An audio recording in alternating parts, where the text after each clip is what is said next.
It feels so weird to be recording again after literally the biggest unplanned break ever. I think the last time I spoke with you guys was May, maybe, or April. I can't even remember. It was so long ago. And what I have learned about myself over the last few months is that summer is not a month that I want to work in. Not a month, not a season that I enjoy working in. I'd always planned to kind of have a bit of a quieter August. I'd planned to get to 75 episodes by the end of July and then take August off and then come back in September. But as it happened, that that didn't happen. That didn't happen. I ended up taking a longer break. I ended up taking just a completely unplanned break away from everything because I had tonsillitis for like 6 weeks, which really kind of started it all.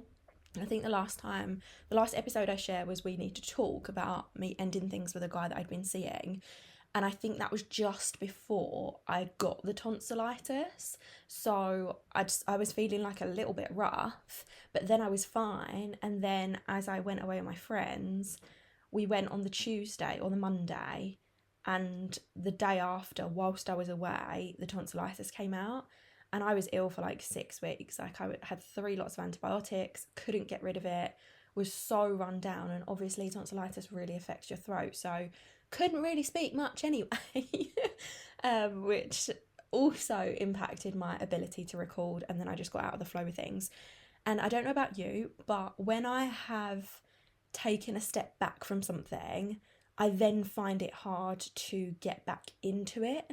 So the longer the break had been, I'm like this with Instagram as well. If I don't post on Instagram regularly, you'll notice this with the Date with Confidence Instagram as well. But if I don't post regularly on Instagram and I take a break, then it's like this big thing about coming back. But we're doing it now. We are back for September because, can you believe it? Next week it is a year since the Date with Confidence podcast launched, which is so exciting. I'm actually doing something very, very special for you because of the fact that it's 1 year since the podcast launched, which I will talk to you about at the end of the episode. I don't just want to dive straight in with like, I'm doing this thing for you. Like I will talk about it at the end of this episode. For now, let's do a really brief recap of what's been going on for me for the last few months. Welcome to the Date with Confidence podcast, a place to come for dating advice, support, and stories that'll either fill you with hope or relief that your dating experience wasn't as bad as it could have been, with practical episodes that'll provide you with easy to implement tips to help you feel confident AF on your next date, alongside lighthearted catch-ups where your host Rebecca, that's me by the way, shares her own experience dating after 4 years of the single life. You are guaranteed to end each episode feeling less alone in your dating struggles, empowered to never settle again, and confident that the best is yet to come. And if it all falls to shit, there's a special first season dedicated to breakups. You are welcome, my friend. Subscribe, review, and share with your single friends. So I took like a few weeks break after the whole thing with the guy that I was seeing. Took a few weeks break from dating to reflect on that whole situation. And I'm not gonna lie, it has brought up a lot. There were a lot of things that I looked back and reflected on that have made me super uncomfortable and have made me question a hell of a lot of things. Now, I have done some coaching around this. I've done breath work around this. I have had really, really open, vulnerable conversations with my friends where I've obviously talked in depth about the things that went on. And it's like, I'm making it sound like this like really big dramatic thing. It's honestly not that. There were things that I didn't share in the We Need to Talk episode because it was still very fresh. And I was like in that phase of, I'd made my decision, but there was still part of me that was like, am I jumping to things too quickly? But the long story short, something happened the weekend before I made my decision, and as soon as it happened, I knew for a fact that was it for me. Like, I was done. I'm checking out. This this is not me. Like, that person does not align with my values. They do not align with my beliefs. It completely threw me off, and that's why I ended things when I did, because of what had happened. Now, I don't want to go into the details on here because for some reason, unbeknownst to me, I still want to, I suppose, protect him, if you like. But essentially, it very much came down to our values and how we view other human beings and how we view other types of humans who aren't the same as us. So that was a big enough reason for me to be like, no, this is not it. Now, in a few episodes' time, I'm going to be talking about some red flags that are really easy to ignore. And over the last few months, when I've been reflecting on things, there are a few subtle things that, you know, when you're in the moment of something and there's something in you that goes, oh, I don't think I agree with that, or oh, something about that sentence wasn't right, or something about that reaction wasn't quite right, but you can't put your finger on what it is because you're so in the moment and you don't have a chance to process what's happened. These are just tiny little things that, had I not been working on myself so much over the last few years, I probably would never have noticed. But I've built up such a self-awareness now, and such an awareness around the way that I'm spoken to, the way that somebody speaks about other people, the tiniest little things that my 20-something self wouldn't have given a fuck about. My 30-something self is very aware of these things, and I'm very much in the stage of, I know what I want, I know what I don't want. And so reflecting back on these moments, there's not been a second of me that has doubted my decision. In fact, the only thing that I've thought is, fuck, I wish I'd ended it sooner. And there's a whole lot of stuff that comes with feeling that way. I was talking to my friend about it the other week, and I was just saying, there's a part of me that really, yeah, fuck it, I'm gonna be honest, like really regrets it. And she was just like, but there's literally no point in you regretting it. And I was like, listed out the things that have made me so uncomfortable about the whole situation. And she was just like, but that's what dating's about. Like, dating is literally, you spend time with someone, getting to know them, and then when you know who this person is, then you make your mind up whether you're going to stay with them or not. She was like, you dated this person for a few months, realised, like, got to know him, realised he wasn't for you, and then you left. Like, that's exactly what dating is. You've literally got nothing to regret, which did make me feel a lot better about the whole scenario. And I do very much try not to live my life with regrets, but there's something about this whole scenario that has made me feel pretty uncomfortable. And I don't know whether it's just because it's the first person that I've dated for an extended period of time, for a long time, but there's just, I've had to work really hard and not to be beating myself up about it consistently. And I really want to preface this by saying that nothing huge happened. There was no like massive warning signs that I completely ignored. Like, I didn't change who I am. I didn't ignore like the biggest red flags. Like, I suppose skimmed over subtle ones that I wasn't aware of until I was able to reflect a bit more on the scenario as a whole. So took a bit of a break from that to kind of process what had happened, to also just because I was ill. Like, I was ill for so many weeks that I just didn't have it in me to actually date.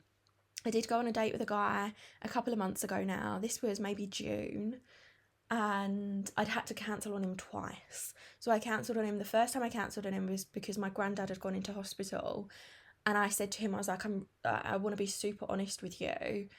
I'm not going to be present on our date because I'm so stressed about everything that's gone on in my personal life. I really like respect your time and would like to enjoy the date, so can we rearrange, please?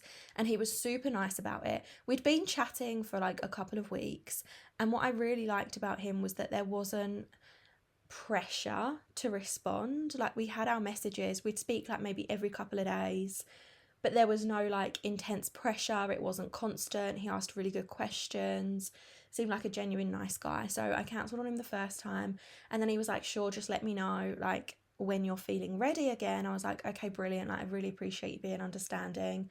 And I think a week later or a few days later I messaged him and just said, look, I really appreciate you understanding my situation. I'd love to go out on that date again. Oh, I'd love to go out on that date if you are still open to meeting me. Like, obviously I understand I had to cancel, so if you don't want to see me, that's fine. And then we arranged a date for the weekend, and my god, I was seeing him on the Sunday. This was end of June, because it was my dad's birthday on the Saturday.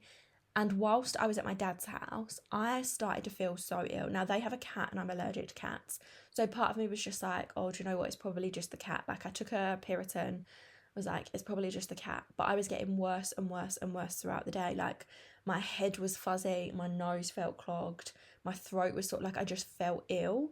And then I went to bed and I was literally awake all night feeling like I had the flu, like getting worse and worse and worse.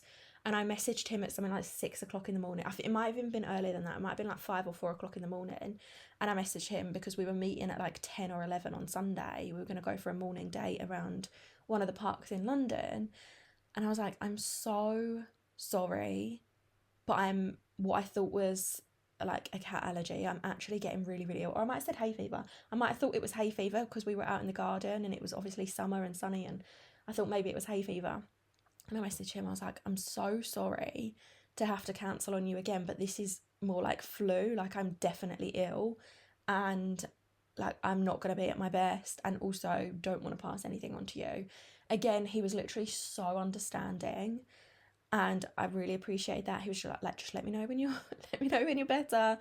So a few days later, a week later, I messaged him again and was just like, I understand if you don't want to see me because I've now cancelled on you twice, but I would still really like to meet up with you, because he seemed like a genuinely lovely guy. We had a lot in common, our values very much aligned.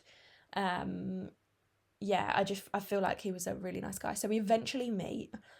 It was really good because he chose where we were going to meet. We were going to meet on I think it was a Friday evening, Thursday evening. I think it was a Friday. He chose the pub that we were going to go to near Covent Garden, so it was a nice place. He waited for me outside the pub. He seemed a little bit shy because he was a bit like, oh, like, is this place okay? I was like, yes, great, like let's go in, let's have a drink. Went in, and like, it's always like a little bit awkward at first, isn't it? I think we were both a little bit shy. It was very loud in there. It was also very hot, so I was like melting. But I really liked my outfit because I don't really like dress up as such on dates anymore, or I just haven't been taken out on a time and place where I can really dress up for dates. So I had like a nice skirt on, I had heels on, really loved my outfit. And we chatted for a few hours and the conversation flowed pretty easily. We discussed religion and politics, all the things that you're not really supposed to discuss on dates. But I've come to realise these things are super important to me. Talked about our families and our values and like work, all that kind of stuff, had good chats. And then said goodbye. One thing that I like, he didn't offer to walk me to the station. Now, that's not a massive deal, but my husband is going to walk me to the station. My husband is going to take me to the station. That's how I feel about these kind of things. Like, he didn't, which is fine. Anyway, I messaged him late that evening to say, I've just got home. Thank you for a lovely day. It was really nice to meet you. And he was just like, thank you for a lovely evening. And then I never heard from him again. And I feel a bit conflicted because I'm like, obviously I said thank you for a good date. He said thank you for a good date. But then he never followed up. And again, like, I'm at a space where it could have been that he was shy and he was waiting for me to say to him, shall we go out again? But I want my husband to be certain about me. I want to meet my husband and him go, when are we doing the second date? Or message me the next day and say, I'd love to take you out again. Like, I want someone who has that certainty.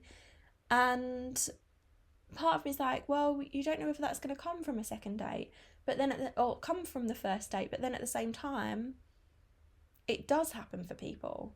Like there is so much evidence around from other couples who are certain on the first date, or who at least know that they want to see the person for a second date. So even if he's not certain about a future with me, I want him to be certain about a second date with me. And that didn't happen. So I didn't follow up, he didn't follow up. It was a lovely date. It's what it is. Then I took another break from dating because I just find that apps like so like they're just too much. It's so overwhelming. I have got very high standards, which I will never apologize for. I know what I'm looking for. So when I read people's bios, I know whether they are someone that I want to engage with or not. I've had chats with a few people here and there, but then, like one guy asked me out and then never responded to me again, like things like that. You know how it is. Then I got chatting to a really lovely guy who I was like, oh my God, you're the first guy that I've spoken to for a long time, who I feel quite, like I really liked the conversation. He was very good at the conversation flowing, asked really good questions. It was very equal in terms of like questions, answers. He was a bit older. I think he was like 40, had a good job. And I was like, oh, and he'd said about going on a date. And then I'd told him that he'd asked me what I do for work. And I told him that I'm obviously a confidence coach. I'm a content creator.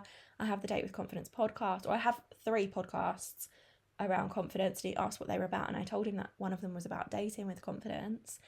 And a few days later, he messaged me and he was like, look, I've been thinking, the fact that you've got this dating, he was like, I know you said you don't talk about your dates all the time and that you've talked about historic dates on the podcast, but if we were to go out on a first date, I wouldn't be able to relax because I'd have it in my mind that you were going to talk about me and like on your podcast, so I wouldn't be able to be myself, so I think it's best if we don't go on a date. Now, the rejection initially like really bothered me, and I've not been bothered by rejection for a long time. I think it's because I saw quite a lot of potential based on the conversations that we were having. But then I was chatting to my friends about it and I was like, the thing is, like, this really sucks that he has decided not to see me because of the work that I do. However, 2 things here. My husband is going to be so supportive of the podcast and of the work that I do. Like, my husband isn't going to give a shit about the fact that I talk about dating online. And I very much hope to have a husband in future, or a partner in future, where we can do a joint podcast. I would love to do that because I like couple podcasts. I think it'd be really, really interesting. And secondly, to me, that also shows that maybe he isn't as confident in himself as I would like someone to be. Because if he's going to spend the whole time worrying about the impression that he's giving rather than just enjoying it because he's worried about what someone could say about him, that kind of says to me that he's perhaps not that confident. And again, my husband is going to be very self-assured. He's not going to be arrogant, but he's going to be very self-assured and not worry about things like that. So I let that go. I was disappointed, but I let it go. And then have kind of, like dipped in and out of the apps as such. I also updated my profile. I deleted my Bumble completely because I'm probably going to do a whole episode on this, but I completely disagree with the marketing campaigns that came out a couple of months ago where they were essentially saying like, women don't be celibate, like your standards are too high, like give men a chance or whatever it is, which I just think is the most ridiculous marketing campaign. I think it is highly disrespectful to women. So I will never be using Bumble again because of that, because it goes completely against my values. So I updated my Hinge profile and I've been like dipping in and dipping out. And I mean, in all honesty, like I'm not being a very good dater right now. I am probably being the red flag myself because I'm not actually responding to people. So I am putting in a poor amount of effort. Also, just to touch on that, on red flags, like I don't know if I've told you about this before, I must have done, but I did create a brand new freebie on the red flags you need to avoid. So I'll leave that in the show notes if you want to go and check that out. And that is more about the red flags you need to avoid, as in you being the red flag rather than them being the red flag. So that's kind of where we're at the moment. Like, dated on and off, chatted to people on and off, like, I'm not I'm not really that into it at the moment. Maybe I will be, like, dates would be nice. But I was having this conversation on another podcast actually. When that comes out, I'll try and leave the link to that. But I was chatting about this with one of my friends on her podcast, the Remote Life podcast, I believe it's called. And I'm just so content being on my own that someone really special has got to come in for me to actually want to put in the effort to see them. Like, I'm very happy with the life that I've created for myself. I'm very happy with the work that I'm doing, with my social life. Maybe I could be a bit more social, but I'm very content with what's going on for me, that it's really not that much of a big deal to find like, there's no pressure for me to find someone. And because I don't have that pressure and I'm not putting myself under that pressure, I guess I'm not really putting in the effort because I just don't care enough. Like, I'm enjoying being single, okay? But yeah, it's something that I want to change. Obviously, being in a relationship would be great. It would be great to settle down, have kids, all that, but I'm very content with my life right now.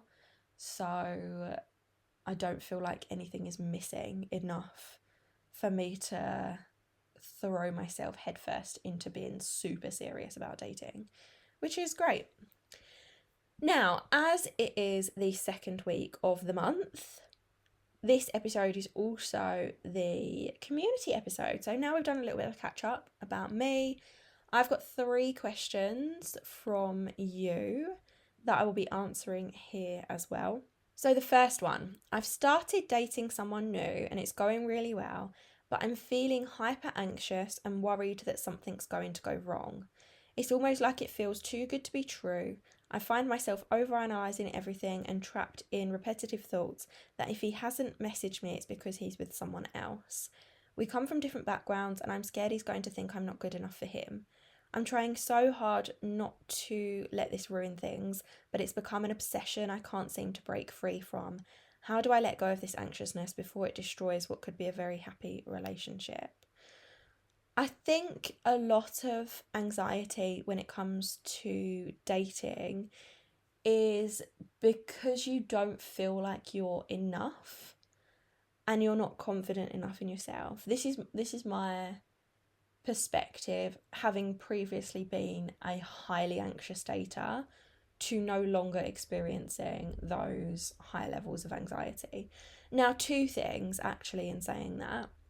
One thing, your anxiety could be because they're not the right person for you, like I spoke about in the delusional guy episodes. I thought I was like, my anxiety was through the freaking roof, and I just put that down to excitement, and that was because my body was like, this is not the person for you, get out, essentially. So it could be that your anxiety is saying this isn't your person. However, I don't know whether that's necessarily the case here. It seems more like it's the not enoughness, because what you talk about here, saying it feels like it's too good to be true, worried something's going to go wrong, scared that he's with someone else, come from different backgrounds. It sounds like there's a lot of like, I'm not good enough for him. It's you thinking you're not good enough for him, and then worrying that he's almost going to figure that out for himself as well. So what if he confirms the fact that you're not good enough for him? That's what it looks like from reading this. So I would really encourage you to work on the not enoughness, work on focusing on all the reasons that you would make an amazing partner for this person, all the positive things that you bring to the table, things like your personality, your sense of humour, the way that you treat a partner, the perspectives that you bring to the relationship, how affectionate you are, the little things you do for them, whatever it is, like focus on all the amazing ways that you make a brilliant partner instead of focusing on he might not think I'm enough. And here's the thing as well, we can't control what someone else thinks of us. So no matter what you do, if he decides you're not for him, he's going to walk away. But what you need to do is get yourself to the position where even if he were to walk away, you know that you would be okay, because you know you are enough and you would find someone better in future. And I think that's the case with any dating scenario. I think it's so important that we get ourselves to that space of, I am enough without a partner, and no matter what happens, I know I can handle it. And that comes from regularly working on your confidence and building up that self-worth and that enoughness, and also building up your deservingness. So at the moment, do you feel like you deserve this person? Do you feel like you deserve this relationship? Do you feel like you deserve things to be going this good, this well? Because if you feel like you don't deserve it, then that is going to increase your anxiety more, because you're telling yourself, I don't deserve this thing, which means I'm going to lose it. Now, you work on your deservingness by increasing your self-worth and increasing your self-confidence. And deservingness is something that we talk about in the confidence course. We also talk about raising your relationship standards, which can be very, very helpful in the dating scenario. So I think the main way, how do I let go of this anxiousness before it destroys what could be a very happy relationship? Work on increasing your confidence, work on building your not enoughness, and choose to let go of the anxiety. So anytime you're in that anxious state, choose to release the anxiety. And this takes so much practice. This takes a lot of repetition. Anytime you're in that anxious state, what can you do to get out of it? How can you distract yourself? How can you reset your nervous system? How can you bring yourself into a space of calm and of peace? Do whatever you can to release those feelings of anxiety over and over and over again, whether it's counting to 10, whether it's doing some box breathing, whether it is doing a breathwork session or some EFT, whether it is listening to some calming music, taking a nap, whether it's messaging your friends and saying, this is how I'm feeling, I can't see through this anxious spiral, how do I get out? Or coming to one of the containers that I have, like Loved Up, which is the monthly membership, but it's weekly coaching that happens every Monday. So if you leave a message on the Tuesday, you won't get a response till the Monday, which can still obviously be so helpful for you, just to get those feelings out of your head. But I hope that that was helpful. So work on the confidence, work on the not enoughness, and then repeatedly choose to let go of the anxiety. It's not easy. And on the anxiety thing, I'd also look at what your triggers are. So what triggers the anxiety more than other things? And just be aware of not doing those things so that you feel less anxious less often. No, less anxious more often. Okay, next question. I've been dating this guy for 3 months now. I deleted my dating apps quite quickly after meeting him, but I noticed he still has them on his phone. I never see notifications, but it's bothering me that they're still there. How do I approach this with him? I mean, you can just come out and ask him. You can just come out and ask him and say, like, I deleted my dating apps when we started dating. Are you still actively using yours? And if he says, no, I deleted them and you've seen them on his phone, obviously you know that he's a liar. But if he says, no, but I've still got them on my phone, then you can approach that subject and say, have you thought about deleting them? Now, one thing that I would also say, which I don't know if you're necessarily going to like, I kept my dating apps when I was dating the guy that I was seeing at the start of the year. I paused all of them, but I did keep them all on my phone.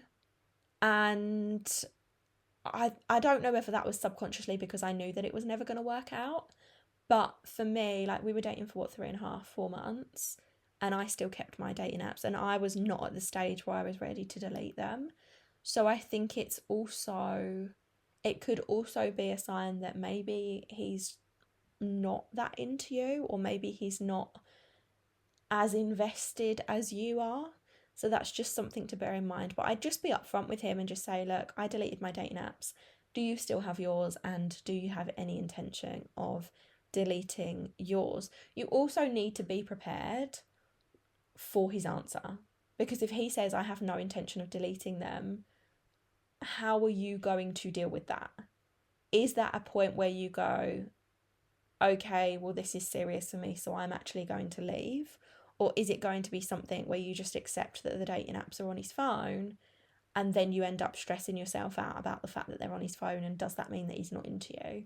I'd be very cautious about thinking about what could happen if he doesn't want to delete his dating apps and what you will do from there. I'd never, like, I'm not saying that you need to threaten him and say, well, if you don't delete them, then leave, because I don't think that's going to be a good outcome for you.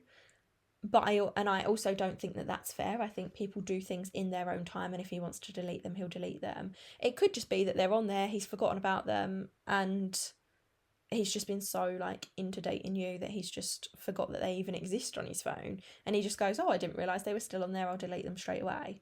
But yeah, just have a little think about how you're going to handle the outcome if he doesn't want to delete them. I hope that was helpful. Okay, last question. I've been dating someone for around 9 or 10 months now. Everything's going really well. There's no red flags. He's the perfect gentleman, and I really enjoy spending time with him. Amazing. But he hasn't said I love you yet. I've said it to him, but he hasn't said it back. He did tell me he'd felt forced into saying it in the past, so he's more cautious now, but I feel that after 9 months you should know, shouldn't you? Okay, I've got a few different perspectives here. So first of all, I think in my relationships, they've always said I love you quite quickly. My first boyfriend said it within a couple of months. My second boyfriend said it within, like, I don't know, 4 weeks. The third guy I was dating told me he was falling in love with me after, like, I don't know, a week, 2 weeks. And then when I was with my last boyfriend, I knew that I was in love with him after like 3 months of knowing him, and this was before we were together. And we didn't say I love you until like, I think like 18 months after we'd been sleeping together. And we used to say like, I hate you all the time. We used to say that, and I think that was because neither of us really wanted to admit that we loved each other. So, I mean, that was quite a long time. And I would also say that just because they say it quickly doesn't mean it's necessarily true, or it's necessarily going to mean that you're going to be together forever. And a different perspective completely. I feel like this has been such a fucking waffly answer. I'm so sorry. But the main thing that I wanted to say to you was, when my brother met his wife, she told him she said I love you like pretty early on, I think, like within a couple of months, I believe. He didn't say I love you until they'd been together for a year. A whole year. And which obviously drove her fucking mad, but he knew that he was going to be with her. And then when he did say I love you, he did it in like a really romantic way. I think he bought her I think it was a charm for her bracelet that said I love you on it, so it was like a really romantic way to like tell her he loved her. But yeah, that took a year, and now they're married with 2 children and number 3 on the way. So just because he hasn't said I love you yet doesn't necessarily mean he hasn't got strong feelings for you. And it could be like, if he's already confessed to you that he's felt forced into saying it, maybe that experience has scarred him. Maybe it has made him more apprehensive. Maybe he said it in the past and didn't mean it, and then ended up hurting someone. Or maybe he felt like he was made to say it and therefore didn't know his own thoughts, or whatever it is. He's being honest with you about the fact that it's taking longer, and I think in that scenario that's something that you need to respect. Like, if he's been vulnerable enough to say, this is how it's felt to me in the past, I want to make sure trust him. Unless he has given you a reason not to trust him, trust him. And know that not everyone knows immediately, and not everyone says it within a set time frame. Like, there's literally no time frame or no right or wrong time frame to say I love you.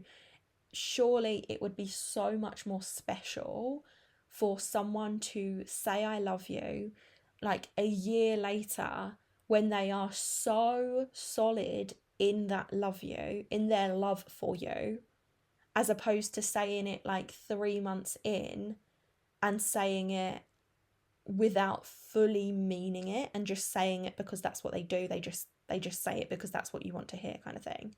So again, hope that that's helpful. Maybe that's helped you to think about it in a different way. If it's something that like is really bothering you, I mean, it says here that everything's going well, you're enjoying your relationship. Like, I'm assuming you've defined the relationship at this point. If there's something that you need from him to make you feel more secure because he hasn't said I love you, then maybe that's something that you can talk about with him. Maybe you can just say, I understand that saying I love you is a big deal for you, and I don't want to put pressure on you to say it, but I'm feeling a little insecure. Can I get your reassurance from some other way? However that way is. Or can I just ask you to reassure me that you are really into this? And then hopefully, if he's the gentleman that he says he is, then he's going to reassure you. But you really need to also be understanding that of his desire not to rush into saying it. So I hope that was helpful for you, and you've enjoyed catching up on where I've been for the last few months. As I said, it is 1 year of the Date with Confidence podcast next Wednesday, so the 25th of September. Now, because of that, to celebrate the 1 year of the podcast, I've decided to do something very special for you. So from now until the 1st of October, you can get 50% off any of the self-paced and live programs on the Date with Confidence podcast resources page. I love you guys. I love this podcast. I'm so excited to celebrate. So I thought, fuck it, we're going to do 50%. And this is going to be the only time that I'm going to do 50%, because that is a phenomenal discount. Some insane deals for you until the 1st of October, and some of those come with payment plans as well, so you can spread the cost over the course of a few months to make it even easier for you. So all you need to do to claim your 50% discount is enter the code DWC Celebrate, all one word, into the coupon code box. And I would also like to say, if you are feeling as generous as I am, I would really, really appreciate it if you could leave me a review on iTunes, just telling me how much you enjoy the podcast, especially if I've been answering your questions. It would mean so much to me to increase the number of reviews we have over the next year. So please head to iTunes and leave me a 5-star review, telling me what you love about the podcast, telling me how much it's helped you, or telling me what you enjoy the most. Like, I would just really, really appreciate that. So yeah, if you're feeling as generous as me, then please go and do that. And if you would like to contribute to the next community episode, then go to datewithconfidencepodcast.com/contribute, fill out the Google Doc there. You can leave your name, or you can submit anonymously. If you don't want your identity to be revealed, then go and do that. I would love some more questions from you. Thank you so much for listening. Thank you for being here. I will see you next Monday with more of an episode celebrating the podcast and reflecting on the fact that I've been single for 5 freaking years, which I can't believe it's 5 years now. That's absolutely insane. But yeah, I'm going to be back on Monday. And then we've got some really juicy episodes coming up. So things like how to be happy in your skin when you're divorced in your 30s, over romanticising a new date will ruin it for you, watch out for these easy to ignore red flags, and how to respond when he ignores your boundaries. Those are all the episodes that we've got coming up over the next month or so. I'm gonna plan and schedule more episodes so that we go back to one a week again, so that we're not leaving it so long in between. I think the 2 episodes a week is too much for me to commit to, because I've also got the Confidence Show podcast. I've got a lot going on. But if you follow me on Instagram at Your Confident 30s, I talk a lot about breakups over there and about not feeling like you're left behind when you're in your 30s. So come follow me over on Instagram. When you're listening to the episode, take a screenshot, share it in your stories, tag me. Any sharing is so much appreciated. And now I've just gone on and on and on for the last 5 minutes of this episode, so I'm going to wrap it up. Enjoy the rest of your day, and I will see you in the next one. Thanks so much for listening to the Date with Confidence podcast. I hope you've enjoyed this episode. Subscribe, rate and review, and share it with your single friends.